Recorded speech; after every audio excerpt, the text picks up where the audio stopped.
Selamat bergabung di Bincang Pantas, ngobrol santai yang berkualitas. Selamat bergabung di Bincang Pantas, ngobrol santai yang berkualitas. Assalamualaikum warahmatullahi wabarakatuh. Kang Dadang beli bacang panas. Hai Sobat Pantas, selamat datang di Bincang Pantas, obrolan santai dan berkualitas. Ya, kesempatan kali ini kita akan mengupas tuntas mengenai perizinan yang berada di bidang ESDA atau Ekonomi Sumber Daya Alam. Nah, saya Eva Novitriani ditemani oleh Bapak Kabid dari ESDA. Mangga Pak memperkenalkan diri. Halo, Assalamualaikum warahmatullahi wabarakatuh. Annyeonghaseyo. Wah, bikin kaget nggak nih? Baik, perkenalkan Teh Eva, terima kasih atas kesempatannya. Nama saya Piki Rizky. Saya per 11 Maret 2022 diamanati menjadi Kepala Bidang Ekonomi Sumber Daya Alam di Dinas PMPTSP ini. Di Dinas DPSP ini sangat impresif ya. Lingkungannya juga enaken, tempatnya juga luas, cozy, nyaman, di depannya juga banyak pepohonan yang rindang jadi sejuk, dan yang tak kalah penting teman-temannya asik-asik semuanya gitu ya.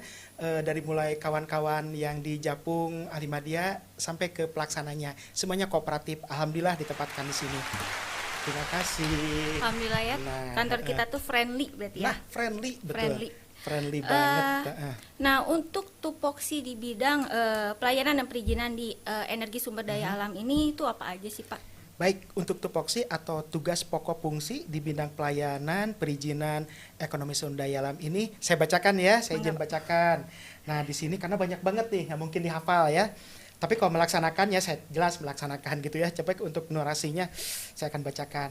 Baik, satu adalah melaksanakan pelayanan perizinan bidang ESDA, meliputi sektor ESDM, sektor kehutanan, lingkungan hidup, perindustrian, perdagangan, koperasi, pariwisata, pertanian, tenaga kerja, kelautan, dan perikanan. Berikutnya, melaksanakan fasilitasi pelayanan perizinan bidang ekonomi dan sumber daya alam, lalu kemudian melaksanakan proses pendaftaran perizinan, meliputi proses verifikasi dan validasi administrasi bidang ESDA.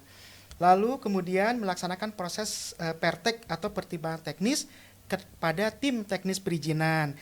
Hal ini meliputi pengajuan pertimbangan teknis, peninjauan lapangan atau visitasi, ini penting sekali visitasi ya, lalu pembahasan rapat teknis dan penerimaan pertimbangan teknis pada bidang ESDA. Lalu berikutnya lagi, tupoksi ESDA sendiri adalah melaksanakan proses penerbitan perizinan bidang ESDA. Kemudian melaksanakan koordinasi dan penyelesaian pengaduan apabila ada pengaduan ya, perizinan bidang ESDA, lalu melaksanakan penyelenggaraan konsultasi dan koordinasi terkait regulasi atau peraturan pada pelayanan perizinan bidang ESDA. Barangkali itu Neng Eva. Luar biasa ya, tupoksinya banyak sekali ya luar Pak biasa ya. sekali maksudnya. Terima kasih. Aduh, ini banyak audiens dan follower nampaknya ya. Nah, sekarang Pak, ada berapa sektor di bidang ESDA ini yang paling banyak diurus perizinannya atau permohonan yang masuk itu paling banyak? Ya, kasih tahu nggak ya? Oh, pasti dikasih tahu ya. Bang, tugas saya gitu ya. Nah, di sini yang paling banyak gitu ya di sektor-sektor di bidang pelayanan perizinan ESDA khususnya. Ini diantaranya SDM ya. Di bidang SDM itu ada air tanah dan ketenaga listrikan. Itu banyak sekali ya. Hampir 60% yang saya validasi setiap hari itu ini gitu ya. Untuk air tanah dan ketenaga listrikan. Lalu ada di sektor perindustrian, perdagangan dan pariwisata, ada izin usaha industri dan izin restoran atau bar.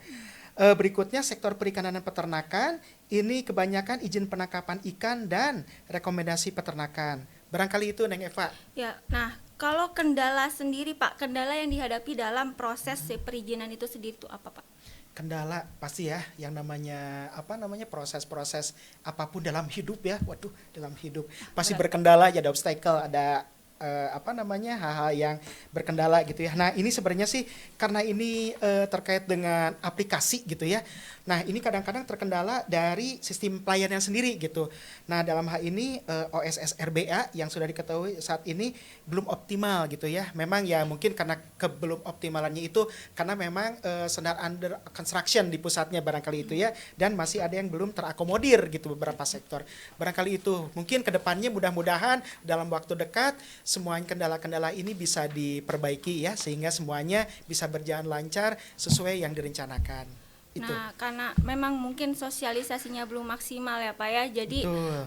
banyak pemohon yang memang, apalagi untuk yang OSSRBA ini ya Pak ya, masih Betul. banyak yang dia tuh masih awam, masih Betul, belum tahu. betul sekali. Sosialisasi itu sangat penting ya, karena beberapa kali juga saya diundang oleh Kabupaten Bandung, diantaranya sosialisasi NIB, sosialisasi OSSRBA sendiri seperti apa gitu, masyarakat sangat awam gitu, khususnya untuk yang sektor UMK gitu ya, Ya. itu yang usaha mikro kecil itu sangat perlu pengawalan gitu ya, sangat perlu dibimbing karena mereka berpotensi sekali sebenarnya ya, sangat banyak, apalagi sekarang di era yang banyak berjualan secara online seperti itu banyak usaha UMK gitu ya, potensi sekali. Itu betul sekali Bu Eva, harus disosialisasikan sehingga lebih optimal ya, termasuk regulasi sendiri gitu ya. Dalam hal ini perizinan non berusaha belum ada aturan. Jadi non berusaha itu perizinan untuk pemerintahan gitu ya, yang belum ada aturannya dan masih tumpang tindih peraturannya dari masing-masing sektor. Demikian. Nah Pak, kalau tadi Bapak kan menyebutkan nih banyak pelaku usaha yang UMK ya Pak ya, usaha mikro dan kecil gitu. Nah NIB, maksudnya sektor perizinan yang dikerjakan oleh bidang Esda sendiri, apakah banyak pelaku usaha yang UMK yang masih belum mendapatkan NIB Pak? Masih banyak ya, masih banyak karena mereka sebenarnya seperti yang saya sebutkan tadi di awal, mereka tuh perlu pengawalan gitu.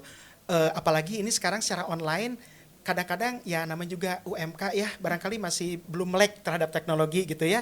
Jadi dalam hal ini memang harus lebih gencar, lebih masif dalam hal pemberian sosialisasi dan pengawalan untuk pendaftaran NIB gitu ya. Nah, di sini ada data untuk total UMK Januari sampai saat ini yang telah mendapatkan NIB ya, cukup banyak ya. Ada 118.804 pelaku usaha ya untuk yang mendapat NIB untuk sektor UMK. Sedangkan non UMK sendiri cukup lumayan nih, dari Januari sampai saat ini pada tahun 2022 ini sampai 1.542 telah mendapatkan NIB.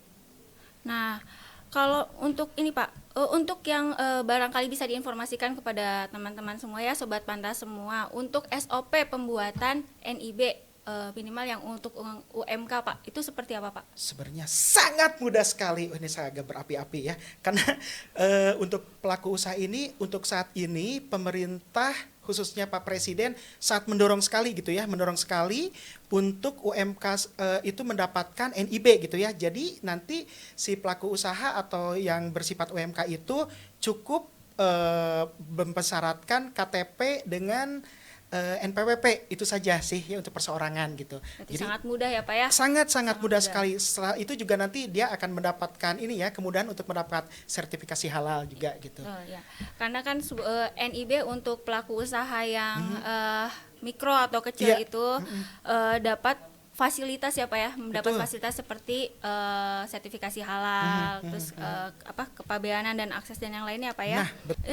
Begini Pak, seputar energi terbarukan atau alternatif di Jawa Barat itu kan seperti pembangkit listrik tenaga bayu atau angin, terus ada solar panel, mobil listrik.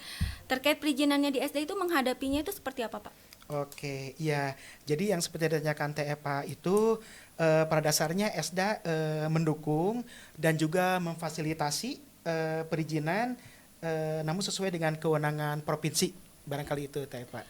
Nah, sekarang untuk tanggapan OSSRBA terhadap pelayanan perizinan di bidang ESDA sendiri Pak, bagaimana Pak tanggapannya? Untuk tanggapan OSSRBA ya, untuk bagi Yanjin di SDA, jadi terdapat beberapa perizinan di bidang ESDA yang memang sebenarnya belum terakomodir dalam aplikasi RBA. Namun demikian ini under construction seperti yang tadi disampaikan ya. Jadi barangkali ini dinamis ya. Nanti mudah-mudahan dalam waktu dekat pemerintah pusat bisa mengakomodir hal-hal yang memang belum terakomodir dalam perizinan khususnya di bidang SDA. Lalu tanggapan yang lainnya adalah memaksimalkan sumber daya yang existing sekarang dalam memberikan pelayanan. Berarti Pak, kalau untuk yang belum terakomodir Pak, Kalau misalnya yang belum terakomodir itu di OSSBA berarti masih bisa dilakukan di sistem jelita. Betul, seperti itu? betul sekali, tepat sekali. Ya, ya Bu Eva sering melayani di FO dan sering ini ya, yang aplikasi maaf, untuk pendaftaran NIB. Betul sekali Teh Eva. Jadi selama ini pemerintahan daerah diberikan kewenangan untuk mengembangkan aplikasi yang memang kalau kata orang Sunda belum kakemot gitu ya, belum kakemot oleh OSSBA gitu, belum terakomodir oleh OSSBA. Dalam hal ini saya apresiasi sekali nih ya, ketika masuk ke DTPSP ada aplikasi yang sebelumnya simpatik terus jelita gitu.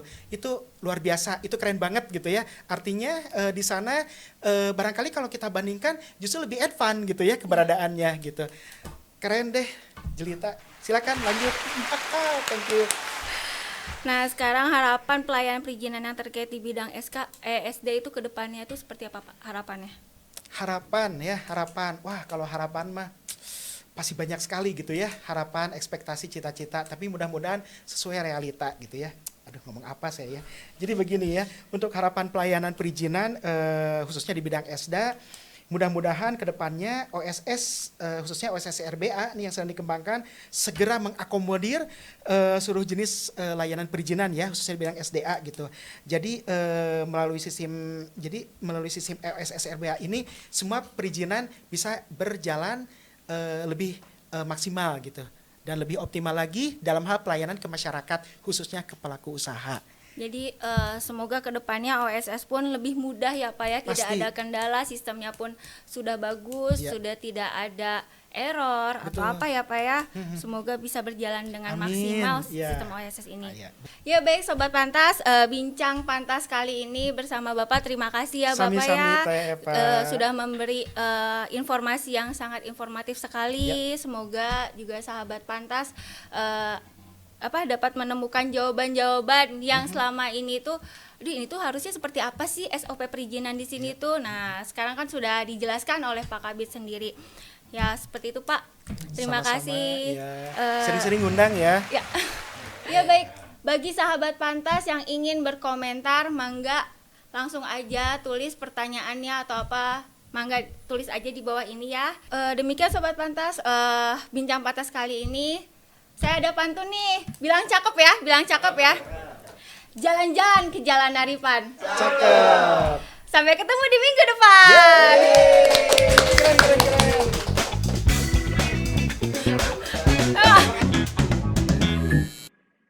Selamat bergabung di Bincang Pantas, ngobrol santai yang berkualitas.